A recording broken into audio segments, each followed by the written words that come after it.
जब 156 एक खतरनाक मिशन। राजधानी का मैजिक एसोसिएशन एक प्राचीन महल के अंदर था, इसलिए उसे मैजिक पैलेस के नाम से भी जाना जाता था। मैजिक पैलेस को जादुई दुनिया के सबसे ताकतवर मैजिक एसोसिएशन में गिना जाता था। मैजिक पैलेस बहुत आलीशान था, वहां बड़े बड़े आंगन थे, ऊंचे ऊंचे गुंबद थे, तहखाने थे और कई सारे होल्स थे। एक पुराने से कमरे में 4 लोग बैठे हुए थे। एक मिडल एज आदमी सबके लिए चाय निकाल रहा था और वो एक प्राचीन पगड़ी पहने हुए था। टेबल के दूसरी तरफ एक ऐसा आदमी बैठा था जिसे देखकर ये साफ समझ में आ रहा था कि वो एक मिलिट्री ऑफिसर था। उसकी ड्रेस पर कई सारे मेडल्स थे जो उसकी वीरता का परिचय दे रहे थे। इस मिलिट्री ऑफिसर के सामने प्रोफेसर दिवाकर बैठे हुए थे, जो अपनी चाय की चुस्की ले रहे थे, लेकिन उनके चेहरे से साफ दिख रहा था कि उन्हें चाय में कोई दिलचस्पी नहीं थी। अब क्या हुआ? अब तो हमारी कोई गलती भी नहीं है, उस मिडल एज आदमी ने कहा। मैं ओवर रिएक्ट नहीं कर रहा हूँ। पानी अब सिर के ऊपर से जा चुका है। मैं पहले भी कह चुका हूँ कि आप उसे हाथ भी नहीं लगा सकते। बात खत्म जनरल, बहुत हुआ। आपने इंसानियत के खिलाफ क्या क्या काम किए हैं, ये हम सब जानते हैं। आप वही कर रहे हैं जो शैतान नगरी के लोग करते हैं। दुनिया के सारे मैजिक ऑर्गेनाइजेशन के बोर्ड मेंबर्स ने साफ कह दिया है कि वो उसे एक नए मैजिक एलिमेंट का दर्जा नहीं देंगे और न ही उसे स्वीकार करेंगे। आपने जो किया है वो बिल्कुल गलत है और आपको इसका खामियाजा भुगतना ही पड़ेगा, प्रोफेसर दिवाकर ने गुस्से में कहा। शैतान नगरी के लोग शैतानी जादू पर एक्सपेरिमेंट करते हैं, बुरे काम करते हैं। वो इंसान के लिए बहुत बड़ा खतरा है और ये सच हम सब जानते हैं और हम सब की अपनी एक अलग जिम्मेदारी है। और तुम ये क्यों भूल रहे हो कि हम अपने सारे एक्सपेरिमेंट सिर्फ उन क्रिमिनल्स पर करते हैं जिन्हें फांसी की सजा सुना दी गई होती है। हाँ, कभी कभी थोड़ी गड़बड़ होती है, लेकिन हम हमेशा किसी को बिना नुकसान पहुंचाए सब कुछ संभाल लेते हैं। दिवाकर, हम सब जानते हैं कि तुम बहुत जिद्दी हो, लेकिन तुम ऐसा कैसे कह सकते हो कि हम बुरे हैं? हमें तुम उन शैतान नगरी के लोगों से कंपेयर कैसे कर सकते हो? पुराने जमाने में सिर्फ कुछ ही एलिमेंट्स होते थे, लेकिन हमारे पुरखों ने नए एलिमेंट खोजकर कितना बड़ा काम किया है। ये उनका हमारे ऊपर उपकार है और हम भी तो कुछ नया आविष्कार कर रहे हैं। आज के समय में एक नया एलिमेंट न सिर्फ हमारे देश की मदद करेगा, बल्कि पूरे मानव समाज की मदद करेगा। तुम अच्छे से जानते हो कि इंसान मैजिकल बीस्ट से कितने कमजोर होते हैं। क्या तुम्हें इस बात का एहसास तब होगा जब मैजिकल बीस्ट सिर्फ जोन में भी अपना राज जमा लेंगे और इंसानों को कीड़ों की तरह मसल कर रख देंगे। ये वक्त फालतू की बातें करने का नहीं है और मैजिशियंस का तो कर्तव्य ही होता है अपने देश और अपने नागरिकों की सुरक्षा के लिए अपनी जान की बाजी लगा देना। मिलिट्री जनरल ने अपनी बात पूरे आत्मविश्वास से रखी। तुम कुछ भी कह लो जनरल, लेकिन मैं सिर्फ इतना जानता हूं कि वो कोई मिलिट्री की अमानत नहीं है। तुम्हारा उस पर कोई अधिकार नहीं है और न तुम दिखा सकते हो। मैंने डीन सूर्यकांत से भी इस बारे में बात कर ली है और वो तुम्हारी बात कभी नहीं मानेंगे, प्रोफेसर दिवाकर ने जनरल से साफ शब्दों में कहा।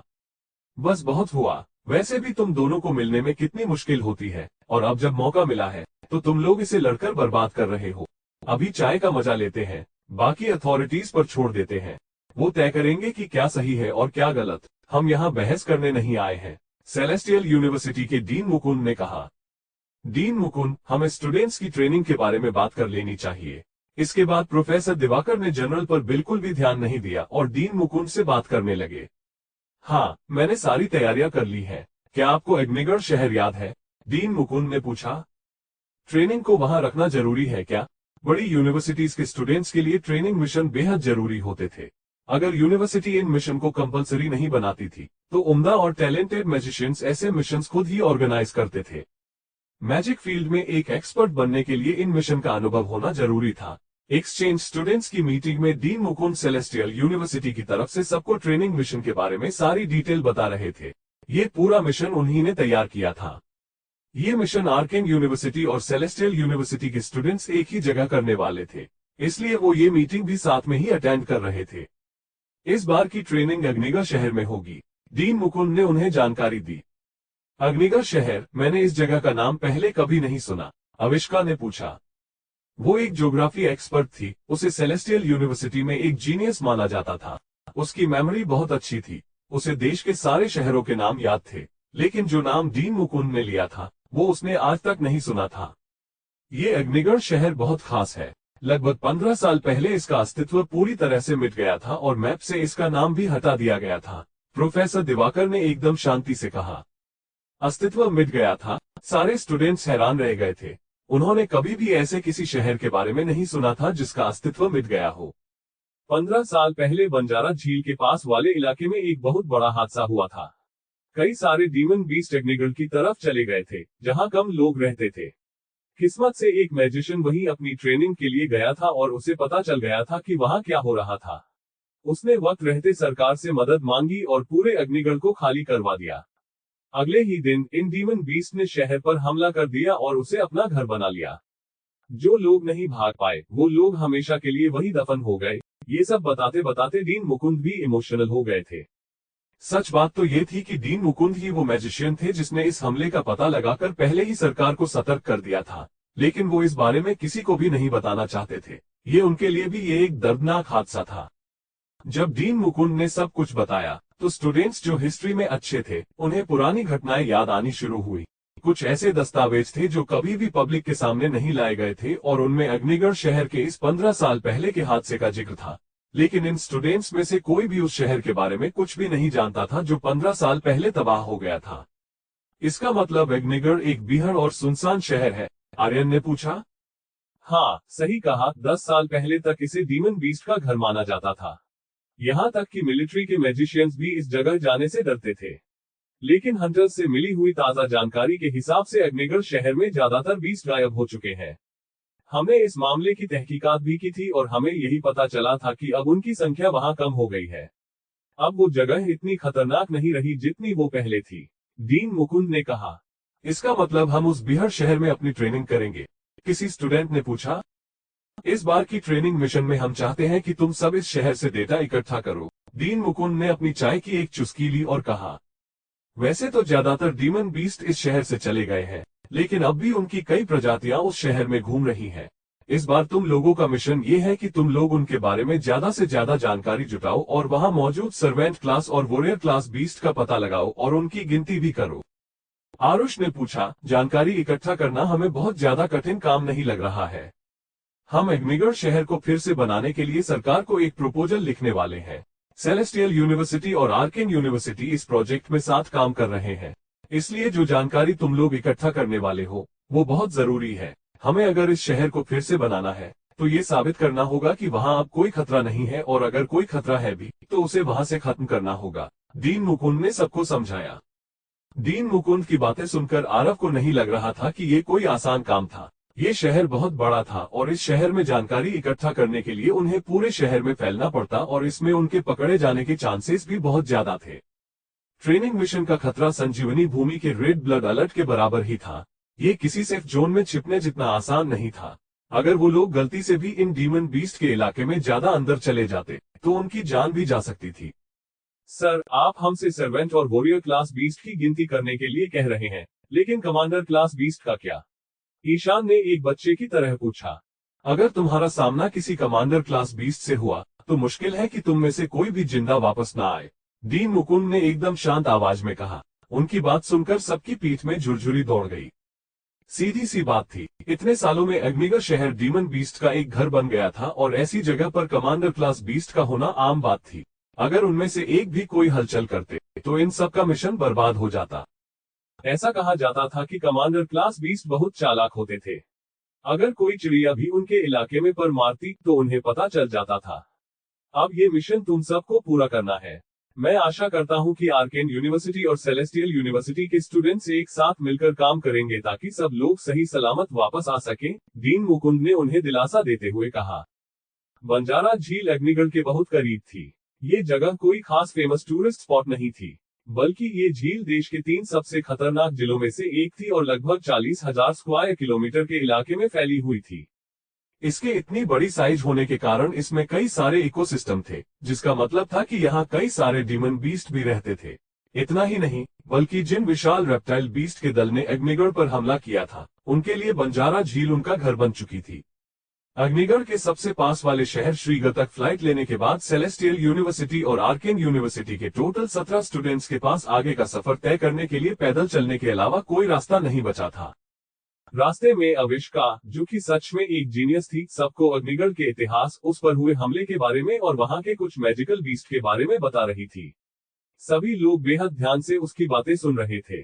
आरव, जिसे इस दुनिया के बारे में कुछ भी नहीं पता था, खुद को अविष्का से यहाँ के मैजिकल बीस्ट के बारे में पूछने से रोक नहीं पाया। अविष्का, यहाँ के मैजिकल बीस्ट के बारे में थोड़ा और बताओ ना। और हाँ, यहाँ लगभग कितने मैजिकल बीस्ट ने हमला किया था? वैसे तो सारे मैजिकल बीस्ट एकजुट होकर ही रहते हैं, लेकिन कुछ एक्सेप्शंस भी होते हैं। दक्षिण में सबसे कॉमन डीमन बीस्ट जो झुंड में रहते हैं, वो एक आंख वाले भेड़िए होते हैं। भले ही संजीवनी भूमि की आपदा के पीछे शैतान नगरी के लोगों का हाथ था, लेकिन उन्होंने इस काम में एक आंख वाले भेड़ियों की मदद ली थी। इनमें से ज्यादातर एक आंख वाले भेड़िए दक्षिण के पहाड़ों से ही थे, वैसे ही जैसे वो रेप्टाइल बीस्ट जिन्होंने अग्निगढ़ पर हमला किया था। हाँ, लेकिन हमें इस बात का भी ध्यान रखना होगा कि विशाल रेप्टाइल बीस्ट के ग्रुप के आगे एक आंख वाले भेड़ियों का ग्रुप कुछ भी नहीं था, अविष्का ने एकदम सीरियस टोन में समझाया। जब अविष्का ने संजीवनी भूमि का जिक्र किया तो समायरा आरव की तरफ देखने लगी और वो खुद ही आरव को समझाने लगी। देखो, अगर सरल भाषा में समझाया जाए तो डीमन बीस्ट को उनकी गिनती के आधार पर ही बांटा जाता है। रुको, मैं तुम्हें एक उदाहरण देकर समझाती हूँ। अगर एक ग्रुप में 50 या 50 से ज्यादा मैजिकल बीस्ट होते हैं तो उसे एक छोटा सा दल कहते हैं। और जब किसी ग्रुप में 50 से ज्यादा दल हो जाते हैं तो उसे एक झुंड कहते हैं। और अगर किसी ग्रुप में 10 से ज्यादा झुंड होते हैं तो उन्हें गिरोह कहते हैं। समायरा ने आरव को समझाया। रुको, एक मिनट, मुझे थोड़ा कैलकुलेशन करने दो। आरव ने अपनी मुट्ठी खोली और उंगलियों पर कुछ गिनने लगा। 50 मैजिकल बीस्ट एक दल बनाते हैं, 50 दल एक झुंड बनाते हैं। इसका मतलब एक गिरोह में 2500 मैजिकल बीस्ट होंगे। आरव ने हैरान होकर पूछा। हाँ, तुमने सही कहा। एक गिरोह में कम से कम 2500 मैजिकल बीस्ट होते हैं, वो भी बच्चों और उन मैजिकल बीस्ट को हटाकर जो अभी पूरी तरह बड़े नहीं हुए हैं। मतलब उन्हें हटाकर जो अभी लड़ नहीं सकते, समायरा ने उसे समझाया। इससे आरव को संजीवनी भूमि की आपदा की याद आ गई। अगर 3 आंख वाले भेड़ियों को भी गिना जाए तो वहां हमला करने वाले सिर्फ एक आंख वाले भेड़ियों की गिनती 2500 से ज्यादा थी। वो भी उन्हें हटाकर जो सेफ जोन के बाहर थे और मिलिट्री उनसे वही मुकाबला कर रही थी। उस हमले में कुल मिलाकर 10,000 एक आंख वाले भेड़िए थे। हाँ, एक गिरोह में लगभग 2500 से लेकर 10,000 तक मैजिकल बीस्ट हो सकते हैं और इनके लीडर 2 या 3 कमांडर क्लास बीस्ट होते हैं। मैजिकल बीस्ट की इतनी बड़ी सेना तो ब्लड अलर्ट का कारण बन ही सकती है। अग्निगढ़ में भी उस वक्त ब्लड अलर्ट जारी किया गया था। किस्मत से ज्यादातर लोग यहाँ से पहले ही चले गए थे, वरना हालात और भी खराब हो सकती थी, अविष्का ने कहा। अविष्का, तुम्हें ब्लड अलर्ट के बारे में समझाने की कोई जरूरत नहीं है। हमारा दोस्त आरव पहले ही ब्लड अलर्ट का अनुभव कर चुका है, इसलिए वो बेहतर जानता होगा कि एक बीस्ट का गिरोह कैसा होता है। मैं सही बोल रहा हूँ न आरव? ईशान ने सबके सामने आरव का मजाक उड़ाते हुए कहा। लेकिन इससे पहले आरव उसे कुछ जवाब दे पाता, ईशान को अपने चारों तरफ आईसी ओरा महसूस होने लगा, जिससे वो कांप उठा। वो मुड़ा और उसने देखा कि सेलेस्टियल यूनिवर्सिटी की जीनियस स्टूडेंट समायरा उसे गुस्से से घूर रही थी। अगर तुमने आज के बाद संजीवनी भूमि की उस आपदा का मजाक बनाया तो मैं तुम्हें नहीं छोड़ूंगी, समायरा ने बेहद गुस्से भरी आवाज में कहा। जब ये आपदा संजीवनी भूमि में आई थी तब समायरा कुछ वक्त पहले ही सेलेस्टियल यूनिवर्सिटी लौट गई थी। वो खुद तो वहां नहीं थी, लेकिन इस आपदा से उसके खानदान के कई लोगों की मौत हो गई थी। ईशान को कोई अंदाजा नहीं था कि समायरा भी संजीवनी भूमि से ही थी, लेकिन उसकी बात सुनकर वो तुरंत चुप हो गया और पीछे पीछे चलने लगा। आरव उस आपदा के बारे में भूला तो नहीं था, लेकिन अगर कोई उसके सामने बात करता था तो वो कोशिश करता था कि उन बातों पर ज्यादा ध्यान न दे। अभी उसका पूरा ध्यान इस बात पर था कि जब बीस्ट के झुंड इतने डरावने होते थे तो फिर बीस्ट के गिरोह कितने डरावने हो सकते थे। और उन लोगों ने सुना था कि बंजारा झील का रेप्टाइल बीस्ट गिरोह बहुत बड़ा था, उसे एक आंख वाले भेड़ियों के गिरोह से भी बड़ा, जिसने संजीवनी भूमि पर हमला किया था। अगर अग्निगढ़ को पहले से ही खाली नहीं किया गया होता तो यहाँ संजीवनी भूमि से भी खतरनाक आपदा होती। अगर हम लोग मैजिकल बीस्ट की गिनती की बात कर ही रहे हैं तो एक गिरोह तो कुछ भी नहीं है। अगर दुनिया के सारे मैजिकल बीस्ट इकट्ठे हो गए तो इंसानों का तो अंत ही हो जाएगा, उर्वी ने कहा। ठीक है, हम समझ गए, लेकिन हम एक ट्रेनिंग मिशन पर आए हैं, और क्या यहाँ ऐसी डरावनी बातें करना जरूरी है? पहले अग्निगढ़ तक सुरक्षित पहुंचने का रास्ता ढूंढते हैं, फिर देखेंगे कि आगे क्या करना है। वैसे भी हम सेफ जोन से दूर जाते जा रहे हैं, न जाने हमें कब कैसी मुसीबत का सामना करना पड़े, निवान ने चिड़चिड़ा कर कहा। निवान की बात तो सही थी, वो लोग सच में सेफ जोन से लगभग 25 किलोमीटर दूर पहुंच चुके थे। आमतौर पर सेफ जोन से इतनी दूर मिलिट्री नजर रखती थी, लेकिन अगर वो लोग इससे ज्यादा दूर जाते तो वैसा कुछ भी नहीं होता। मुझे लगता है कि हमें इस पुरानी रेलवे लाइन के रास्ते पर ही चलना चाहिए। साहिल के हाथ में एक मैप था और उसने काई से ढकी हुई रेलवे लाइन की तरफ इशारा करते हुए कहा। रेलवे लाइन पूरी तरह पौधों से ढकी हुई थी और कुछ दूरी पर जाकर ये जंगल में मिल रही थी, लेकिन देखने के लिए उन्हें बहुत ध्यान से चलना पड़ रहा था। किसी जमाने में ये रेलवे लाइन भी सेफ जोन का ही हिस्सा थी। चूंकि अग्निगढ़ शहर पर अब कई सालों से मैजिकल बीस्ट का राज था, इसलिए इसकी ऐसी हालत होना नॉर्मल था। कुछ भी हो, ये रेलवे लाइन उन्हें सही दिशा में ले जा रही थी। इसके रास्ते पर चलकर वो लोग जरूर अग्निगढ़ पहुंच सकते थे। हे गाइस, मेरे चैप्टर को लाइक करना मत भूलना। आपका एक लाइक मुझे और भी इंटरेस्टिंग और जल्दी लिखने के लिए मोटिवेट करता है। आपके सपोर्ट के बिना यह संभव नहीं है। धन्यवाद। स्माइल।